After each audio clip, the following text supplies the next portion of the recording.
안녕하세요. 책 읽어주는 강사 손정입니다. 오늘은 에세이 한 편을 우리가 쓰기 위해서 글의 구조를 잡고 쓰면 좋을 텐데요. 글 구조를 실제 글 사례를 통해서 한번 알려드리도록 하겠습니다. 자, 보통 글을 쓸 때 서론, 본론, 결론으로 써라, 도입, 전개, 마무리로 써라 이런 말들을 하는데 그런 말은 사실 글 쓰는데 아무런 도움이 되지 않습니다. 서론, 본론, 결론이라고 해봤자 그냥 세 덩어리로 써라. 이거랑 똑같은 말이잖아요. 그렇게 알기보다는 이런 식으로 의미 단락을 좀 기억하고 있으면 글 덩어리 덩어리, 단락 단락별로 어떻게 글을 펼쳐 나갈지가 좀 쉬워질 겁니다. 그래서 세 덩어리로 쓴다 그러면 그냥 서론, 본론, 결론으로 쓰는 게 아니라 그럼 서론에 뭘 쓸 거냐?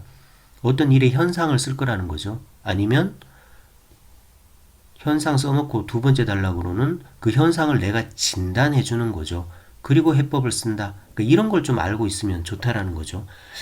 이제 마찬가지로 글을 저렇게 서론, 본론, 결론 세 덩어리로 쓸 수도 있지만 네 덩어리로 쓰면 글이 조금 더 이제 세세하게 우리가 내용을 좀 더 추가할 수도 있잖아요. 그럴 때도 이렇게 목표, 현상, 해법, 계획 아니면 배경, 문제, 원인, 해법 아니면 기, 승, 전, 결 이런 식으로 의미 구조를 좀 알고 있으면 글 쓸 때 그 자체가 바로 글의 구조가 되니까요.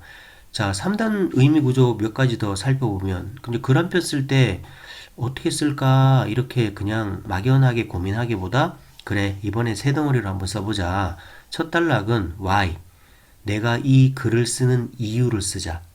이 주제에 대해서 내가 쓰는 이유를 먼저 설명해 주자. 그다음 두 번째 단락에서는 what. 그래서 뭐가 문제냐? 그래서 현상이 지금 어떻게 되냐? 그 얘기를 써주는 겁니다. 그런 다음에 how에 가서 내가 생각하는 이 문제의 해법을 써주게 되면 되는 거죠. 그러면 서론, 본론, 결론이 아니라 why, what, how의 흐름으로 쓰게 되는 거고요. 아니면 책 인용, 문제 제시, 해법. 그러니까 처음에 내가 어떤 글을 쓰고 싶은데 어떤 문제가 있습니다. 그럼 이 문제에 대해서 설명 좀 해주고 이 해법에 대해서 내가 좀 써주고 싶다.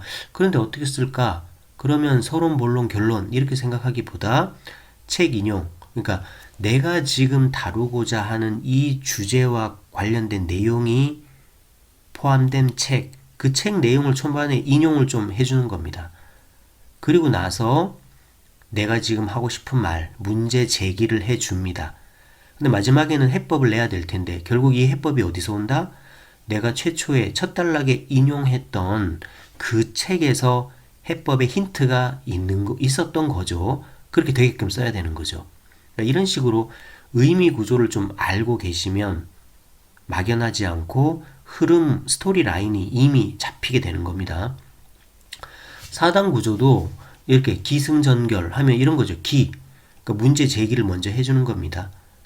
이건 간단하게 뭐 이런 일이 있다, 이런 문제가 있다 이 정도만 해줘도 돼요. 그 다음에 승은 그 오를 승자잖아요. 그 기를 받아서 이제 이 문제를 조금 더 상세하게 전개, 사건을 쭉 펼쳐주는 겁니다. 그 다음에 저는 뭐냐 하면 여기서 이제 반전을 좀 가해주고 결에 가서 주제를 제시하면 이렇게 기승전결하면 반전의 묘미가 있죠. 아니면 이런 것도 좋아요. 내가 어떤 중심 소재가 있어서 글을 쓰고 싶은데 그럼 어떻게 쓰냐? 첫 단락에 정의를 좀 해주세요. 이 용어는 아니면 이 중심 소재란 이런 것이다 라고 의미를 먼저 써줍니다. 그런 다음에 두 번째 단락에서는 중요성을 써줄 수 있겠죠. 그죠? 내가 지금 이 이야기를 하려고 하는데 이게 왜 이렇게 중요하냐? 내가 왜 이거 한다? 이만큼 중요하기 때문에 이 글을 쓴다. 이걸 둘째 단락에 써주고. 그런데 이게 중요한데 이거를 우리가 평소에 하려면은 이러이러한 이유로 어렵다. 그거를 세 번째 단락에 써주면 되겠죠. 그런 다음에 결과적으로 내가 해법을 제시를 해야 될 텐데 마지막에 가서 이렇게 어렵지만 내가 제시하는 해법 이런 식으로 한번 해보면 잘 될 거다. 그래서 정의, 중요성, 어려움, 해법 이런 식으로 하셔도 되고요. 아니면 뭐 목표를 먼저 제시하시고, 근데 지금 현 상태는 이거밖에 안 된다. 그런데 이 현상을 타개하고 목표로 가는 해법은 이런 건데, 이거를 구체적으로 실행하려면 이런 식으로 계획을 짜야 될 거다. 이렇게 얘기하면 또 내단락이 되니까요. 이제 앞으로 글의 구조를 이렇게 서론, 본론, 결론 이렇게 알고 계시기보다 이러한 의미 단락들을 좀 알고 계시면 바로바로 글의 개요를 짤 수가 있겠죠. 그죠? 자, 그러면 그 중에서 3단 구조 중에 하나 볼까요? 이제 이거는 이제 화제 제시, 사건 또는 이야기를 자세하게 풀어주고 마지막에 하고 싶은 주제 전달. 요 3단 구조 한번 볼까요? 그 화제 제시는 화제가 이거잖아요. 내가 말할 거리. 그러니까 내가 이런 말 할 거다 정도만 제시해도 돼요. 그리고 두 번째 단락에서 그 사건에 대해서 내가 소설하는 겁니다. 이야기를 하는 거예요. 그리고 나서 마지막 단락에서는 이 사건에서 결국 내가 하고 싶은 핵심은 이거다. 주제를 전달하는 거죠. 자, 요 3단 구조 빠르게 한번 읽어보겠습니다. 시골 부잣집의 주인 영감의 생일이 다가오자 그 집에 살고 있는 동물들이 회의를 열었다. 누가 잔치상에 오를 것인가를 토론하기 위해서다. 제일 먼저 입을 연 것은 소다. 지금 농사일이 한창 바쁠 때니 설마 나를 잡지는 않을 거야. 그 말을 들은 말이 말했다. 주인은 언제나 나를 타고 다니지. 아무리 주인이 바보라고 해도 나를 잡아먹고 걸어 다니지는 않겠지. 한동안 말의 이야기를 듣던 양이 말했다. 나는 곧 새끼를 낳아 주인을 돈 벌게 해줄 거야. 주인은 내 젖을 먹고 건강을 유지하며 털까지 깎아 팔아 돈을 모으는데 나를 잡겠어? 암탉이 꼬꼬대며 수다를 떤다. 나는 알을 낳고 병아리를 까서 주인을 위해 봉사하는데 나는 예외야. 먼 산을 바라보던 개가 입을 연다. 나는 주인을 위해 밤새워 도둑을 지킨다. 내가 없으면 이 집에는 도둑이 들끓을걸? 이때 돼지가 한숨을 쉰다. 아휴, 죽을 놈은 나밖에 없구나. 기업들이 어렵다. 어렵다 보니 감원 선풍이 불어온다. 이럴 때 너나 없이 전전긍긍하게 한다. 혹시 내가 될지도 모른다는 생각 때문이다. 자, 이게 이제 이상헌 님이 쓴 칼럼입니다. 자, 화제 제시. 이런 얘기 할 거다. 그리고 중간에서 사건을 쫙 풀어주고, 그래서 그냥 이렇게 재밌는 얘기 읽었으니까 끝! 이게 아니라, 그래서 우리가 이렇게 돼지 같은 지금 이 신세가 될지도 모른다. 지금 그런 상황이다. 세상이 좀 그렇게 흉흉하다. 그러니 다른 동물들처럼 좀 쓸모가 있는 자기만의 경쟁력을 좀 갖춰라. 그런 얘기를 좀 하고 싶지 않았을까요? 그죠? 물론 뭐 감원이나 구조조정이 없으면 좋겠지만 만약에 그런 게 있다면 가급적이면 우리가 그 대상이 안 되면 좋잖아요. 근데 그게 운이나 뭐 정치를 잘해서 이렇다기보다도 회사에 꼭 필요한 인재가 되면 더 좋으니까 자기만의 그런 전문 능력을 개발하면 얼마나 좋겠습니까? 그죠? 그런 얘기를 좀 하려고 하지 않았을까요? 자, 요런 식으로 구조를 좀 알고 계시면 좋고. 자, 이제 두 번째로 그러면 구체적인 4단 구조의 의미 구조 사례 한번 알아보겠습니다. 이제 반전을 기해준다는 기승전결의 대표적인 구조입니다. 앞에 글이 이상헌 님이 썼다면 이번에는 이시형 님께서 쓰신 칼럼입니다. 자, 기승전결.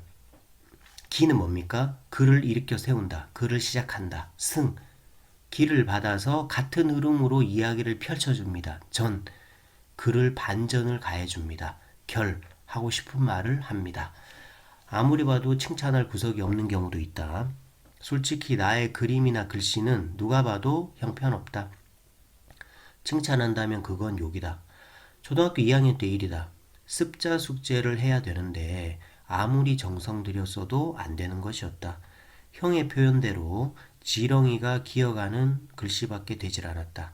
온종일 썼지만 작품은 나오지 않았다. 어느 것 하나도 나은 게 없었다. 골라낼 형편이 못 되는 나로선 한운 수 없이 써놓은 걸 모조리 안고 학교에 갔다. 반아이들은 낄낄거리고 웃었다. 그러나 선생님 표정은 진지했다. 한 장씩 차분히 보신 후 글씨란 정성 들여 열심히 쓰는 게 중요하다고 하시면서 100점을 주셨다. 그리고는 내 어깨를 두드리면서 이 많은 걸 쓰느라 애썼다고 위로까지 해주셨다. 오랜 세월이 흘렀지만 난 그때의 일을 또렷이 기억하고 있다. 그리고 그건 내 인생에 많은 교훈을 남겨줬다. 선생님은 결과보다 과정이 중요하다는 걸 일깨워 주신 것이다. 결과에 대한 단순한 칭찬보다 그걸 위해 그가 기울여온 노력과 정성에 대한 칭찬이 훨씬 값진 것이다. 그냥 잘했다가 아니고 연습하느라 애썼다. 없는 틈을 짜내서 하느라 힘들었지. 이것이 훨씬 효과적인 사기 방향제가 된다. 꽃이 아름답다가 아니고 이렇게 가꾸느라 정성을 들인 과정을 칭찬해야 한다. 이렇게 가꾸자면 얼마나 힘들었을까. 이게 더 좋은 칭찬이다. 자, 전형적인 기승, 전, 그러나 하면서 반전을 기해줬죠. 그리고 나서는 결과보다 과정이 중요하다는 자신의 하고 싶은 주제를 전달했습니다. 그래서 이제 앞으로 글 쓰실 때 그냥 이렇게 서론, 본론, 결론 이렇게 생각하시기보다 이런 의미 구조들을 좀 알고 있으면 더 좋을 것 같습니다. 자, 오늘은 이렇게 화제 제시, 사건, 주제, 기승전결 이렇게 두 개 알아봤는데요. 다음에 또 실제 글 사례를 통해서 글의 구조를 알아보도록 하겠습니다. 고맙습니다.